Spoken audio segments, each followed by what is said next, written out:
চালের গুঁড়া ছাড়া আতপ চাল দিয়ে গ্যাসের চুলায় মাটির খোলার মধ্যে খুব সুন্দর ফুলকো ফুলকো চিতই পিঠা তৈরি করা যায়।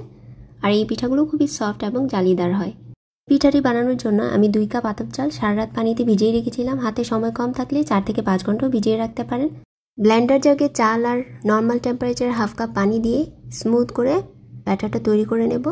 ব্যাটারটা তৈরি করার পর একটা বাটিতে নিয়ে নেব স্বাদ মতো লবণ, কুসুম গরম পানি হাফ কাপ আর একটা ডিম দিয়ে ভালোভাবে হ্যান্ড হুইস্কের সাহায্যে 3 থেকে 4 মিনিট ব্যাটারটা ফেটিয়ে নেব। এতে করে পিঠাটা অসংখ্য ছিদ্রযুক্ত জালিদার হবে। তারপর মাটির খোলাটা খুব ভালোভাবে গরম করে নিলাম। 2 হাতা ব্যাটার দিয়ে তার মধ্যে পানি স্প্রিঙ্কল করে 2 মিনিট অপেক্ষা করব।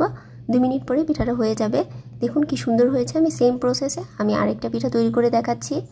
ব্যাটারটা দিয়ে ঢাকনা দেওয়ার পর পানি স্প্রিঙ্কল করে দেবে। এই সময় চুলা আঁচটা হাই হিটে থাকবে আর এরকম সুন্দর সফট চিতই পিঠা তৈরি হয়ে যাবে।